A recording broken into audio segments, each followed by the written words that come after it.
We all know the famous scene with Leonardo DiCaprio in Wolf of Wall Street. Sell me this pen. Don't we? It's hilarious. And now you probably think, what the heck is he talking about? Well, let's remember, this scene is not really about selling a pen only, but more about gathering information. Information which is going to be used to create urgency. He emphasizes that a pen is used to sign important contracts, other valuable documents in our life. This urgency is what makes a pen so important that you should never undervalue the power of a pen.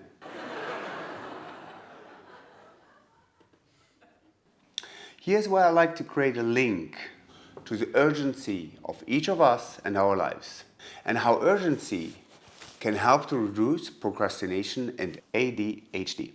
Question: is your life important? I hope so. Then why are you still using a stupid keyboard to create mediocre output for your life? Why not using a pen instead? And go analog, where we know now that with a pen we do sign or create important and outstanding results in our life. Excellent choice. I just want to start the writing by a wonderful phrase by myself.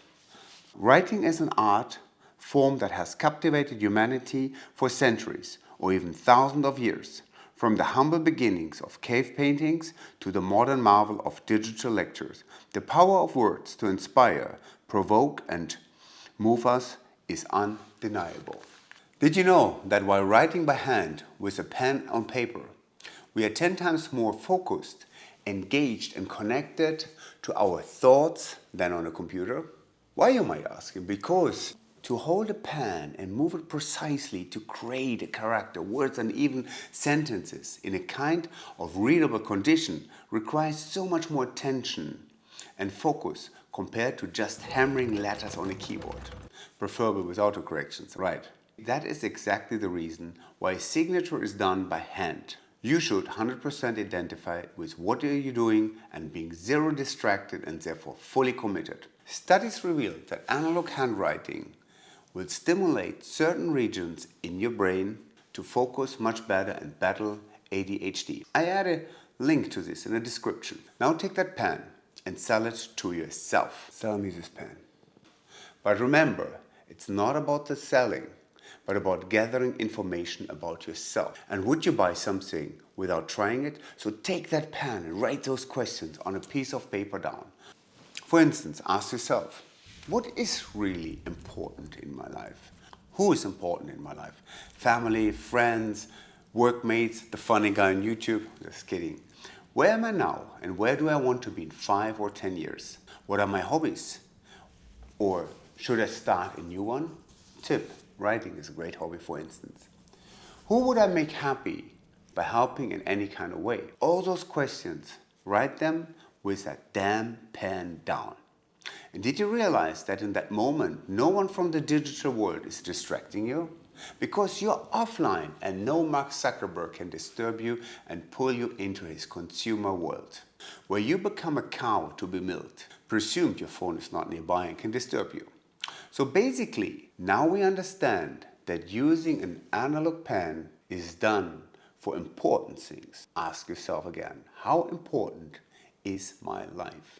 Mine is very important, and I still want to achieve big milestones of happiness, fulfillment, and freedom in my life. But before I thought about the scene in Wolf of Wall Street, I remember now what brought me back to the passion of handwriting. Actually, I learned it in my teen years, from 16 to 19 years, a beautiful craftsmanship as a technical draftsman, where I had to learn norm writing, also in cursive. Fortunately, that gave my handwriting some cleaner style, and still today I'm using this kind of skill while handwriting. But don't worry, if you think your writing is as a typical doctor style, no one can read, it will improve over time. But back to the actual story I wanted to share with you. Around 6 years ago, when I lived in Italy and decided to learn this beautiful language, my teacher told me to buy a few classic notebooks, to write things by hand, because that is the best way to learn and remember any language. In German we have actually a saying, wer schreibt, der bleibt, what literally means, who's writing stays forever. At first I thought well, I might get tired my hand gets tired after some minute of handwriting because we're not used to it anymore, or cannot easily check it, misspell a word, and so on. But after a couple of days, I found out that I became really focused and enjoyed writing by hand. When I made a mistake, I were advised not to look it up online on my phone, but rather in a classic paper dictionary. Not to get distracted by all the other things which popped up on your phones and computer, notifications here and there. Oh boy, and she was right. For example, the whole script for this and video is handwritten on paper and just later taken into the Note app. I believe a nice hybrid way is very efficient for content creators. If I would have written it just directly on my laptop, I would never have the same connection to its content. Look, I'm working in the automotive industry as a design engineer, and every day I see how things getting more and more digitalized. Now everybody is talking about even autonomous driving, but why do people want that? I mean, by developing all those technologies, we are giving more and more skills away to the machines. And nightmare scenario I can imagine with AI and robotics is a world where robots have become so powerful that they are able to control or manipulate humans without their knowledge. And losing our fine motoric skills as human beings. Same with AI. Who of you know the famous sci-fi cartoon Wall-E? Where, in the end, mankind sits very helpless, chubby, obese, in a comfy chair, and it's all controlled by thoughts, by mind, or just by touch or by eyes, but couldn't survive a day without any machine. What is the point of being a human? Out of muscles, bones, blood, mind and soul. I still love to drive a car with a stick, a manual, without a stupid big touchscreen. As BMW has a very famous driven slogan when you enter Munich from the north via Highway A9. It says Freude am Fahren, meaning literally enjoy your driving, but by yourself. And that is how I see it with analog writing. Enjoy writing by yourself with all its processes which happen in your brain and heart.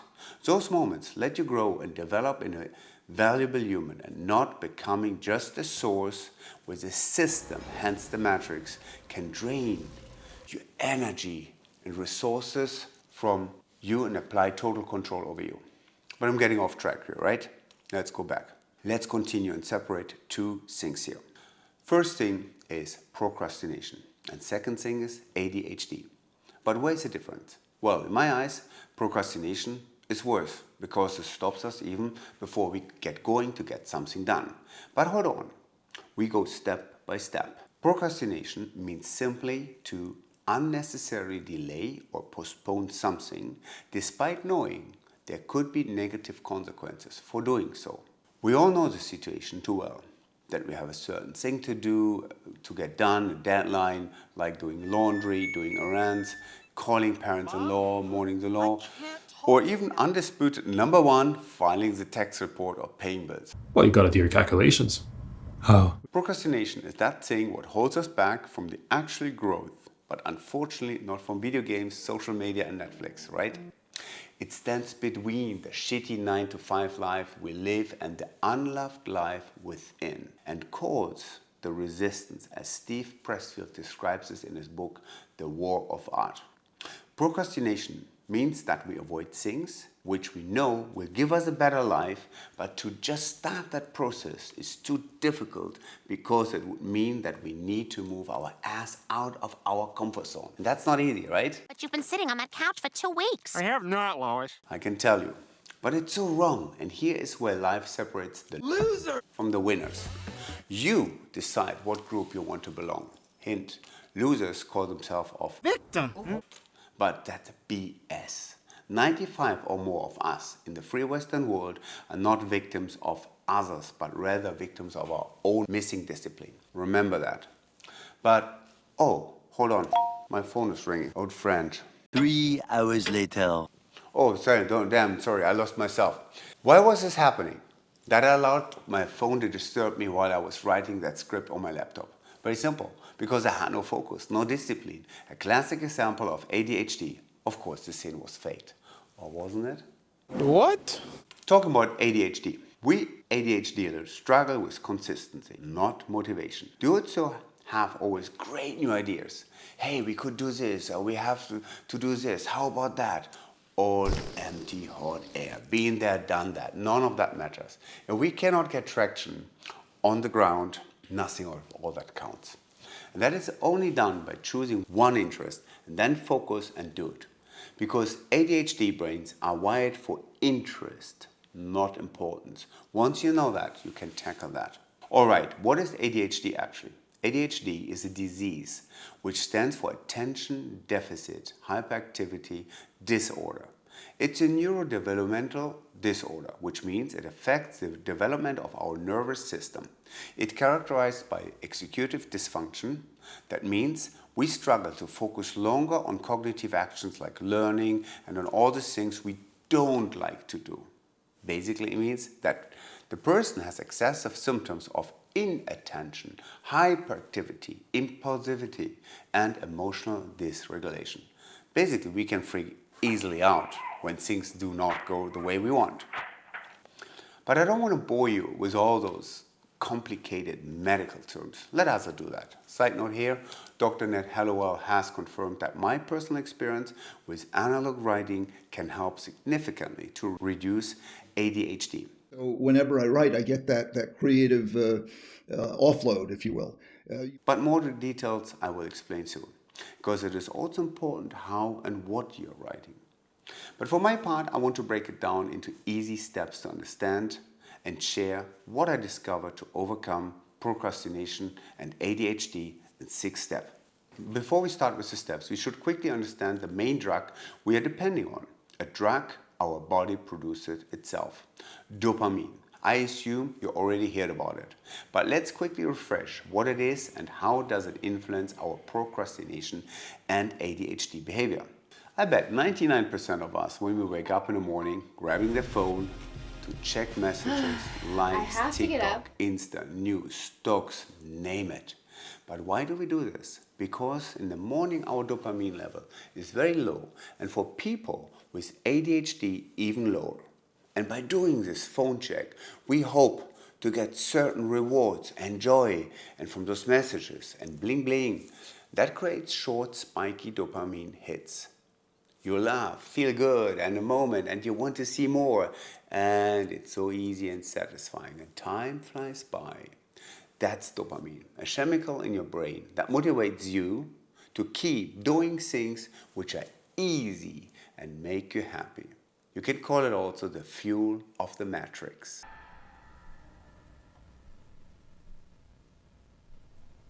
This is the construct. It's our loading program. We can load anything from clothing to equipment, weapons, training simulations, anything we need. Dopamine is like a messenger in your brain. If something was fun, it tells your brain, hey, this felt good. Let's try again. Giving you a little burst of happiness again and again.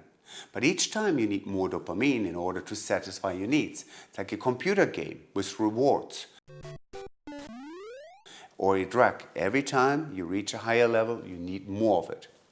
This creates an addiction cycle where you keep going back for more, like scrolling endlessly. Guess who is benefiting from that? The good old friend Mark Zuckerberg and co. You are basically shaping their dream to get richer and richer, but not your own.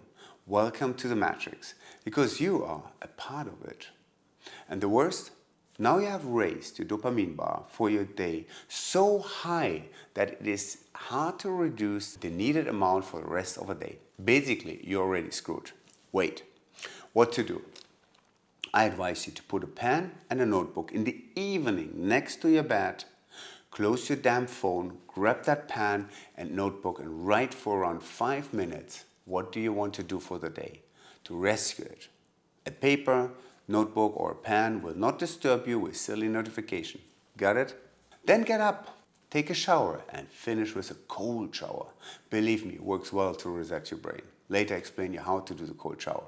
So now that we know that dopamine exists and that we also need it to a certain extent and cannot get rid of it, how about then we are using it to our advantage? If big tech hiring even marketing specialists to create content for our dopamine addiction and use it against us, why not using it for ourselves?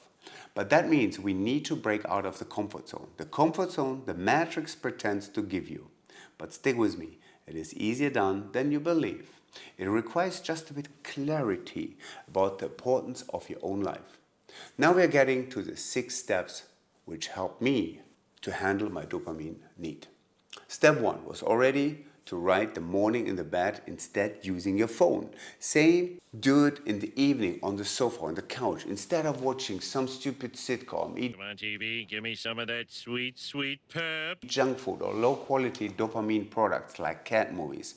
Use your brain and write. Write down what your experience was in the day and don't forget to write about your feelings. Are you trying to hurt my feelings? Because if so, you are succeeding. Fortunately, my feelings regenerate at twice the speed of a normal man's. That makes you reflect better on your own being. Step 2 is to get a cold shower. Yes, I know it's hard. But start as the feet, as the right foot is the longest way from the heart, up the legs, then goes the left foot, circle around, then slowly up the calf, get the blood pumped up. Then you take the right arm, then the left arm up to the shoulder. Then you go for the corpus, and the last is the head. From the longest distance to the shortest, that is important for the blood circulation. Step 3 is to do actually some stretching after you get up, for meditation, while you're doing so, for around 20 to 30 minutes. But hey, don't fall asleep, rather build momentum and try to be 100% aware of your beautiful existence and start with the easiest task to create a win, a boost motivation. Create your own reward system. Step 4 is to prepare your breakfast with healthy fruits, cereals, and good coffee and tea. And still don't touch your damn phone. But open your paper notebook and write down how you felt yesterday. How do you feel now? And who do you want to make happy today? By helping him, her, or even make a small gift. In the end, it doesn't really matter what you write, but rather that you are writing something smart down. Maybe write some business ideas or vocabularies for a new language. It all has the same effect to make you focused away from the dopamine, from the cheap dopamine. Discipline and train creativity. You can also sketch some cool ideas or tools of your garage or a small comic for a child in your family. A side note here. Our brain is not so much made for remembering things, but rather for creating new ideas. Create them on paper and they will stick. And even you should create a certain routine with it. Try to write on different places in your apartment house. I mean, not on the walls. I mean, take on the paper. Or go on favorite cafe. Tip, leave your phone at home for that 1 hour. It's possible. Step 5, be active. Means just do it. There's another hack for overcome procrastination. It's called the inspiration, motivation, action loop. Let's say you want to start writing a script for a YouTube video or even a story for your first book. But where to start? Your inspiration you have already. Now you're missing the motivation. No worries. Start then with the action and the motivation will come automatically. And that creates a circle. Works with nearly everything, believe me. On me, it worked a lot by just starting something and then I see how much fun or rewards it gives to me. That fuels my motivation and creates even more inspiration, especially when I'm writing. During that time, I put even my smartwatch away while writing because it has certainly notification active. I wear classic analog watches like an Old Omega or a Tag Heuer, whatever you like. Set yourself still 50 minutes timer, most of them have a stopwatch, 15, 30, 60 minutes, and then write. Then get up. Walk for 3 to 5 minutes around your home. No, don't check your phone. Just stretch a bit, look out of a window and smile. Be happy that you have the ability to write. Being able to see. Do you know how many blind people would love to be in your seat? Value those things. You all of a sudden start to see how you're extending your comfort zone and shaping your own new future, instead building others. Convert from a consumer into a creator. Tip, give yourself streaks for consistency. Track daily progress visually to stay motivated and build positive habits. Last step, step number 6. Purge your environment. Means get rid of silly digital distractions like computer games, TV, iPad, everywhere. I don't have a TV in my home since the age of 18 when I moved out from my parents' house. A TV is the number 1 reason why people do not grow but become stupid sheeps who follow the matrix channels. Become stupid consumers and obey to the system. Sell it and buy yourself a lot of nice notebooks and pencils. It's like a detox trip. Alright my friends, I hope that little video where I shared my hacks to overcome procrastination and ADHD with the help of analog writing gave you a new perspective in your life. And let me know in the comments, what are you using to overcome procrastination and ADHD, or who of you also discovered writing? Like and share if I'm worth it. Stop consuming, start creating and grow. Over and out, your Brian. Ciao.